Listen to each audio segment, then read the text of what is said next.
In this video, you'll learn how to create an initial commercialization plan, a simple and practical tool that helps you turn your research into a business opportunity. We'll walk through the key reasons for having a plan, what to include, and how to build it step by step using 14 essential questions. So, when do you actually need an initial plan? It's especially useful in four situations. First, when you want to clarify the opportunity for yourself. Second, when you need to communicate with potential co-founders. Third, when you start working with your university's technology transfer office. And fourth, when you want to approach early investors or industry partners. The initial plan doesn't need to be long or complex. Focus on the customer and market, not your technology. Keep things simple. Separate facts from assumptions, and highlight what still needs to be validated. Let's walk through the 14 questions that form the heart of your initial commercialization plan. These are not just questions. They're prompts that help you clarify your thinking and build a compelling case.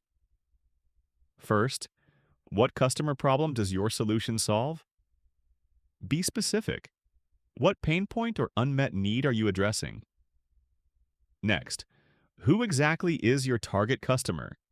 The person or group experiencing that problem. Who stands to benefit the most from your solution? And what is your target market? Try to define the industry or segment where your customer operates. Then, what's your long-term vision for the solution? How do you see it evolving, scaling, or creating value over time? How big is the opportunity? Are we talking about a niche market or something with serious scale and growth potential? Why would customers choose your solution? What makes it different or better than what's already out there? What kind of intellectual property supports your solution? Think about patents, proprietary algorithms, or other unique assets that give you a competitive edge.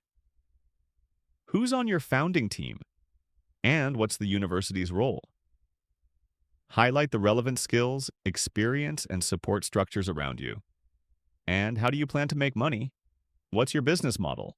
What are your revenue streams? Are there specific regulations or certifications you need to meet? Don't skip this, especially if you're in medtech, biotech, or other regulated fields. How much initial funding do you need, and who might fund you? Grants, investors, industry partners? It helps to map that out early. What are the first concrete steps you need to take? Maybe it's building an MVP, running pilot tests, or setting up your legal structure. What are the biggest risks you face, and how will you manage them? Show you've thought this through and aren't flying blind. Finally, what critical decisions need to be made to move forward?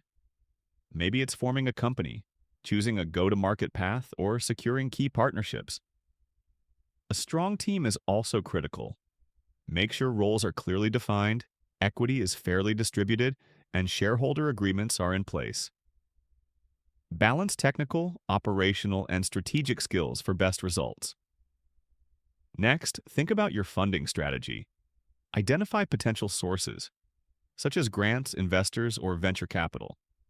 Understand what investors expect and be ready to pitch with clarity. And don't forget solid budgeting. To succeed, you also need to understand your market. Conduct real customer validation.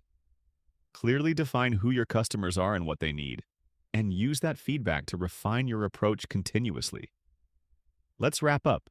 A strong initial commercialization plan includes clear market understanding, aligned IP, funding strategy, and a complementary team. Early, focused planning significantly increases your chances of success.